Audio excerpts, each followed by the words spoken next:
Welcome to The Pipeline. This is the Western Standard's weekly live show where we'll go over some of the top news stories of the week and analyze them with different members of the Western Standard team. I'm Cory Morgan, digital editor, columnist. This is Derek Fildebrandt, the Western Standard's publisher. Dave Naylor's usually with us, the news editor. He couldn't make it today, but boy, he's been pumping out the content with a large number of stories this week. Great coverage of all sorts of things. So this week we're going to be touching on the Saskatchewan election, the great debate in the United States, and the developing CHEEZIE-GATE, which is a distinctly Canadian scandal if I've ever heard of one. I think cheesies are a Canadian product. But we will start, I guess, on this Saskatchewan election that has just been called by Scott Moe, and it's going to be held on October 26th. So, Derek, what are your thoughts? Is this going to be a big game changer for Saskatchewan? I'm doubtful much will change. I think it'll be even more boring than the BC election, where at least you might have a change from minority government to majority government. In Saskatchewan, all indications are that Scott Moe is going to steamroll his way to majority government, and another majority government. This is his first election, though. Well, he's been premier for, I think, since 2018, if I'm not mistaken. He is. This is his first election as leader of the Saskatchewan Party, and it looks like they're going to retain a very comfortable majority in most polls. I really don't see very much. The new challengers to them, like the Buffalo Party, are still so new, barely even registered yet. They're only expected to have a handful of candidates in a few constituencies. So I'm barring an absolute thunderclap. I think Moe is on his way to a re-elected huge majority government. Yeah, well, independence movements have been on the rise, though, and they've been organizing and they've been getting together on the ground. So this gentleman, Wade Sira, is the leader of the Buffalo Party in Saskatchewan. This will be their first real test, though, and a formative thing. It's difficult to go against a machine. Something I see that might be an advantage for him, though, something that was difficult for the Freedom Conservative Party, might be difficult for the Wildrose Independence Party, is people fearful of the vote split. You know, we might put in something worse than what we had to begin with. But I believe one of the things that Sira could point out is, hey, you know, we're not going to be knocking Moe off, but we really need to speak up for Saskatchewan. We can come from an independence perspective, park your vote with us, make a statement, get out there. If they can organize in some strong ridings, perhaps they might be able to make an impact that would be unexpected. Well, the prospect of vote splitting is something they're going to talk about, but I don't think it really applies in the case of parties that are sovereigntist. Vote splitting only matters if you're two different parties on the right sharing most things in common. If you're talking Wildrose or PC, I mean, there were pretty damn big differences at certain points between them, but they were both essentially competing for the center right to right. In the case, of these independence parties, Wildrose Independence in Alberta, Maverick, I'm still not used to that, Maverick federally, or the Buffalo Party in Saskatchewan. I mean, the argument is going to be used of the boogeyman about vote splitting, but I don't think it really applies if the party they're trying to dislodge is not a sovereignist party. No one would say in Quebec that if you voted for the Parti Québécois, you'll split the vote with the CAQ or with the Liberals. They're just completely different things, and left-right is kind of besides the point. But it is something that will be used against them. But for the most part, they're I can tell you, starting a party from scratch with very little next to no resources is extremely difficult. When I did it with the Freedom Conservative Party, I was actually pretty happy with how far we got in the short period of time we did, but we still needed a lot more time when you're starting from scratch. Buffalo Party's got even less time. They haven't even had a leadership race. Essentially, it's an interim leader running. I don't know what the technicalities are, but I really don't think they are. I mean, best of luck to them, but I don't think they're going to be in a position yet to challenge for something. They're going to need the better part of 4 years to organize themselves into a formidable force of any kind. Yeah, so it could be developmental. I mean, there's a number of also-rans. I mean, the PC party still exists in Saskatchewan. The Liberal Party leader, I forget his name, but he has a memorable facial hair construction going on. But otherwise, I mean, it does seem to be a Scott Moe race. but it'll be interesting to watch how it develops. I see a commenter, Tarsi. I'm going to probably ruin your name. That's a tough one. Shindelka, but said Maverick is the worst name for a party. So yeah, a lot of people are getting used to, or just trying to figure out what to do with that Maverick party name. But that is a reminder too that we are live right now. If we aren't live, you're watching this on YouTube or Facebook, subscribe. You'll see them, you'll catch them when they pop up live and that too. But if you're on right now, put your questions out there. We'll or comments, or if they aren't too obscene or questions are insulting, better than comments. But yes, we will. If they're good comments or interesting comments, we can read them off. We will happily address them. So, moving past the Saskatchewan election, which we'll certainly be keeping an eye on, though, in the coming weeks, the bigger election down south, the American election, one of the, at least in our lifetimes, the ugliest, most divisive things we've ever seen. And the debate, first debate was last night. And if somebody was expecting ugliness and divisiveness, they got exactly what they anticipated. Boy, that was a painful hour and a half for me to sit through last night. I watched it. What are your thoughts on how that all came about? I mean, like almost any other debate, whoever your favorite candidate is, won. I mean, they're speaking to their core audiences. I'm not sure many minds were changed last night. I was cautiously optimistic for the first 2 minutes that Trump was actually going to be a bit more presidential. Not that he shouldn't be himself, but that he was going to be more calm and less irascible than he normally is. For the first 2 minutes, he was actually pretty calm, and I thought, oh, okay, well, here's a Trump who, for maybe a month and a half, can kind of just not say something crazy, be a bit more presidential in his demeanor. But then that quickly went down. That may have been his strategy, because that's what he started off with. But I was kind of thinking, it seemed to me like he was trying to get under Biden's skin. I mean, what they maybe hoped for a win was to make Biden lose his composure and start swearing or do something really irreversible. And it half succeeded. I mean, like, he didn't fall down kicking and screaming on the stage, but Trump has got a particular ability to get under people's skin, with their nicknames, Pocahontas. My favorite was Low Energy Jeb. I mean, there's pretty, Sleepy Joe or Creepy Joe. He said certain things to try and get under his skin. He certainly dominated the debate, like in the sense that he had control over it, and it was very much Trump was not going to be let the moderator or little old Biden be the boss. I was going to say Wallace sure as hell didn't have control. I'm a bit sympathetic to Wallace. I mean, even if you're a Trump fan, trying to moderate a debate with Trump is damn near impossible. Yes, it's fine to cut in when you have an important point to make from time to time, but Trump, even if you like him, he was not a respectful debater. He was constantly cutting off, wouldn't let Biden finish his points. Not that I liked any of Biden's points. Biden was a wet noodle the whole time, but Wallace, I think, had an impossible job trying to manage and moderate something like Trump. There really was no win, and people on both sides were pretty angry with him. No, and that was the thing, and you kind of started with. I mean, if there were any undecideds, I didn't see that changing at all. If your goal was to try and bring a swing voter to you or to convert another one, nobody won any points on either side. It is interesting seeing some of the comments, though, from Lori saying what a farce that was. I couldn't even watch it. And Marcus, who said, well, it was really fun to watch. I was in stitches. So, I mean, at best, though, it was an entertaining thing. There wasn't really any solid policy discussion. It was more just getting shots at each other all the way through. It was kind of, I guess, what the most negative person would expect, and it came out that way. Well, and I agree. But the thing is, Trump needs to change votes. He's behind in the polls right now. And I know what everyone's going to say. Trump was behind in the polls last time, and everyone said he didn't have a chance. Sure. But while we like to ignore polls we don't like, we do look at polls we do like. Fact is, Trump is losing in a lot of key battleground states right now. He's going to have to win some people over. He's going to have to, yes, juice his base up. We know that the shy conservative voter is a real thing in many cases, particularly with Trump.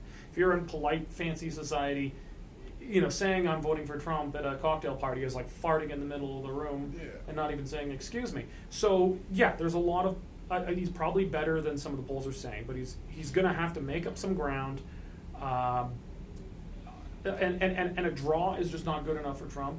He's got 2 more debates. He's going to have to make up some real ground in those debates if he wants to get reelected. Yeah, well, I'll be hard-pressed to make time myself again to sit through another one of those debates. You're more favorable of Wallace's moderation than I was. I mean, I just feel, for one, we can turn off his mic. Okay, fine. You got to do something, though, to get it under control if it gets into a shouting match. And a moderator has to intervene at times and interject. But it got to a point where he was directly debating candidates, and I just don't want to see that. I didn't think he was. And he also did the same with Biden, let's remember. I think, for me, someone who likes a bit more policy, the most important part of the evening was concerning the Supreme Court. And what's the moderator's name again? Wallace.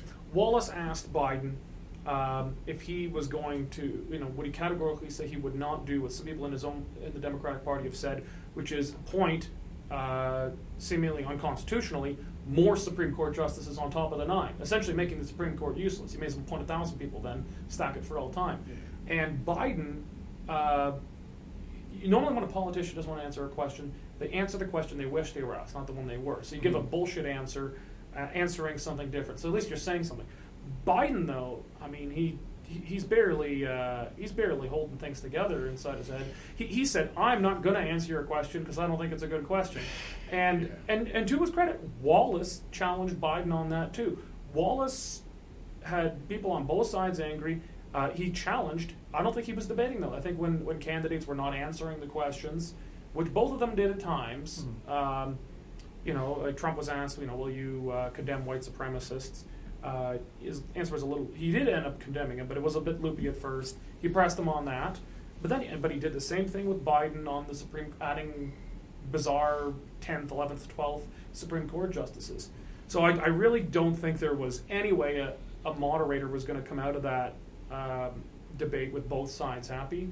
And I don't think, I do think if you're going to have a debate with a guy like Trump there, even if you like him, there needs to be a kill switch on the mics so that they, if it's getting excessive as it did routinely, that they can kill it. And there's just 2 of them. It's not like a Canadian debate where you've got 4, 5, 6 leaders on a stage where they're all fighting for time. This is two of them. There's lots of time for both of them. I think they need a kill switch on the mic. Well, I hope they improve it next time around. And Tarsi is coming, why are we paying so much attention to American elections? Well, there's a number of things. I mean, it is our big main trading partner. This will impact us. I mean, if the Keystone gets shut down with Biden getting in, it's really going to impact the West in a bad way.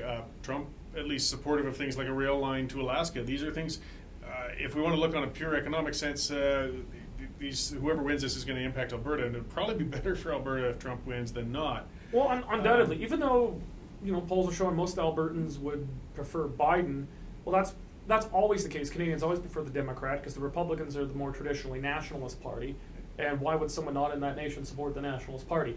But for our economic interest, of course, having someone who hasn't pledged to kill the Keystone XL pipeline is good for us. Well, and as frustrating as it is, Darcy, I see we endured. We're sitting through an hour and a half of that last night, so we could encapsulate it for you today. So we watched, so you don't have to. That's right.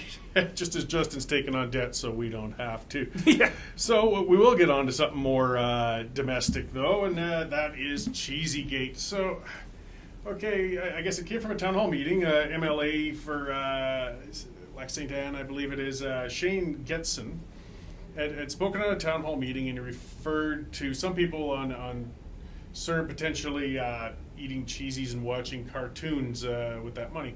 And of course, it's really stirred up a great deal of people. Well, it seems to be dominating provincial news today. Of course, the usual demands for apologies, shame, shame, shame, finger wagging, pearl clutching, and all the good stuff that comes when somebody dares to speak outside of a dull monologue. What are your thoughts on an MLA getting in trouble? You're familiar with that. Well, I mean, the short clip that's been shared by their, UCP opponents, at least on the left, their opponents, and the NDP, it's a very short clip, and you can take away from it that he's saying that everybody on CERB is lazy, sitting at home eating cheesies and doing drugs. It's not the way I took it. I took it as, if you look at the longer clip and have some context, he's saying that people who already who were already unemployed or have substance abuse problems, providing, when they may have been $700 a month before, now they got $2,000 or $2,000 stacked on what they already had before. It's fueling drug habits. Now, this is something you've written about before. I think he actually made a very reasonable point. But, one thing you learn in politics is that the tiny little clip, no one cares about the context, or at least your opponents never care about the context. They care about the little clip, and if you can just take that, they're going to run with it. Yeah. And he allowed that to happen. And so now the NDP are demanding blood sacrifices and that we sit around in sackcloth and ashes. But I'll tell, what's the guy's name again?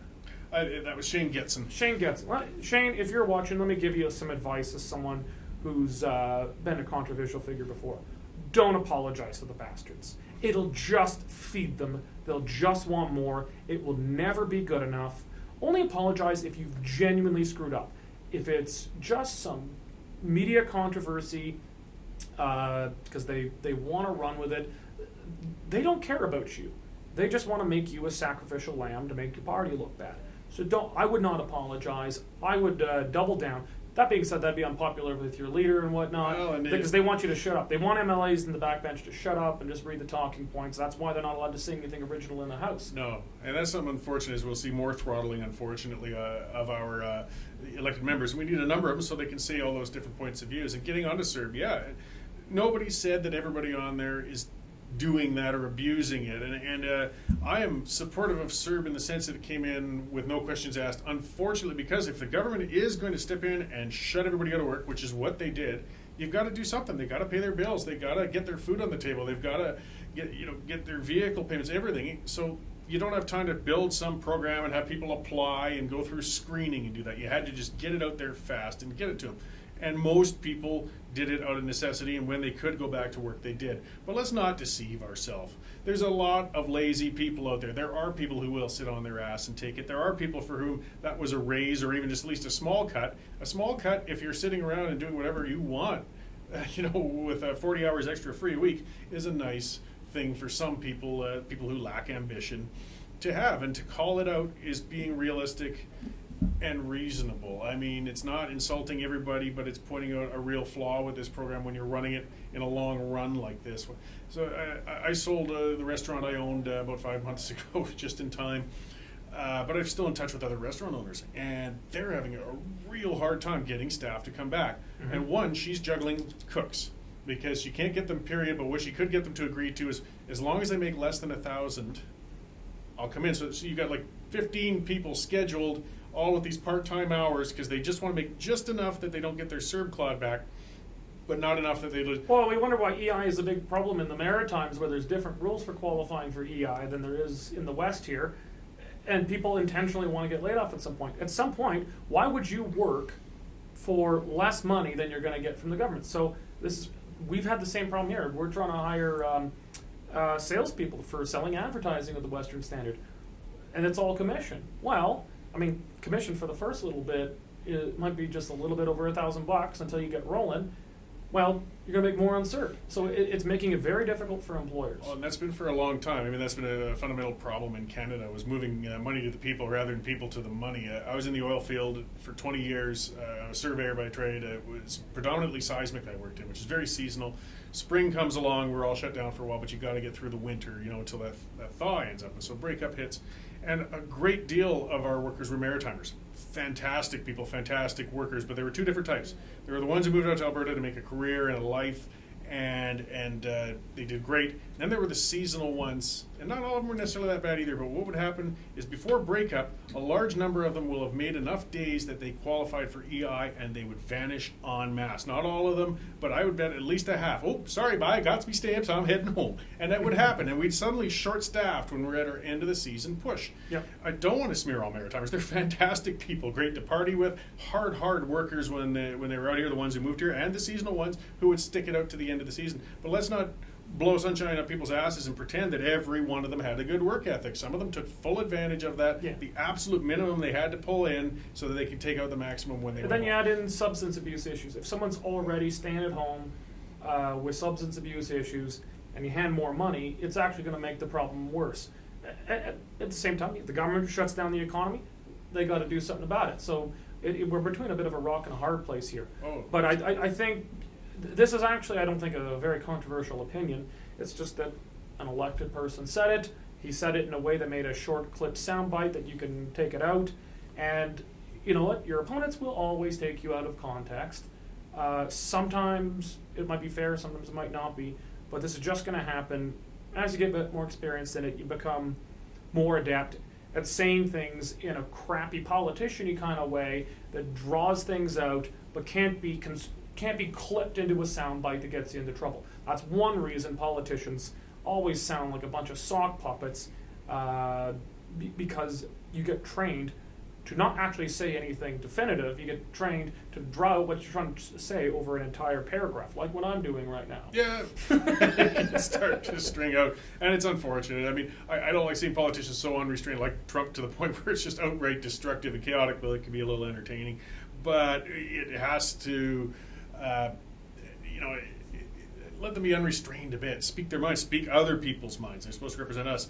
Maybe a final comment here. Craig Chandler saying the fact that my business members are having issues with rehiring people on CERB, just the facts. And the Canadian Federation of Independent Business has said the same thing. Businesses are having difficulty getting people back. They don't want to come home. Look, I was just chatting with someone before our broadcast in the office today, and he's in a commission-based business. He's got about 10 people that report to him. Half of them have quit because they make, when sales are slow, they make more money on CERB. And why would you go to work and bust your ass all week, make essentially maybe just a little bit more than CERB, but then you're adding in your driving costs and eating when you're out and all that stuff, or you could stay home and get it. CERB is necessary. If the government shuts down the economy, CERB is necessary. I don't think the shutdown is necessary, but this is what it is. So if you're going to have it, you're going to have something.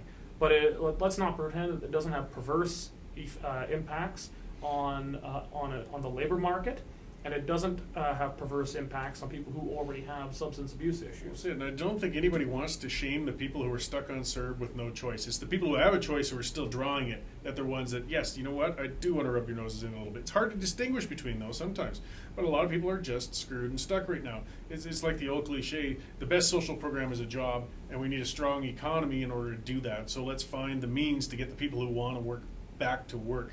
But let's not be afraid to point out that some are taking advantage of the bloody system. Amen. So that's what we've got for the pipeline this week. I'm sure there'll be a great number of good stories to cover next week. Hopefully we'll get Dave back. He fills them out so fantastic. Dave has been absconded in Abbotsford, BC for the last little bit, but he'll be back, so we'll have all three of us in the live studio next week. But if you're watching right now and you're not already a member, please go to westernstandardonline.com, become a member for $5, $10, or $20 a month. We don't accept any money from the government. We're one of the very few truly independent media organizations in Canada right now, and the only one in the West that does not accept government funding. This allows us to continue our operations. We've just closed out September. We're about to close out September. Our unofficial numbers have got us at about 600,000 readers in the month right now. This makes us one of the largest media companies for online readership in Canada, especially in Western Canada, and we do it without a penny of government support.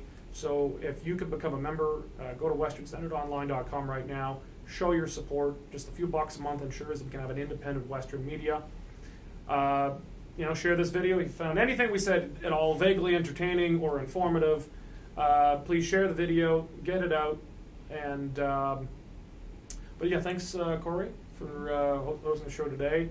And we'll be back next week. We hope to actually make this a bit more regular. A little more, and something else actually, on every Monday night I'll be doing the rant. So if you want to hear somebody talking unrestrained, that'll be your opportunity for that. Oh, you don't want to miss that. Ranting and raving with Cory Morgan. Monday nights around 7:30, and yeah, every Wednesday we should be coming on here and summarizing the news for you. Amen. So, thanks. Thank you very much. God bless the West.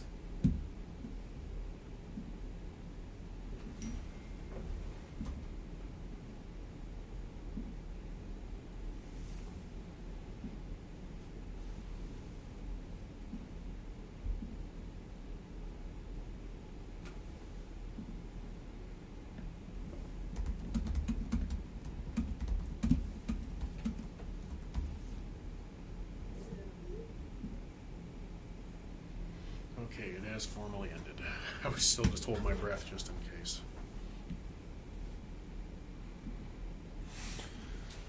Okay, yeah. And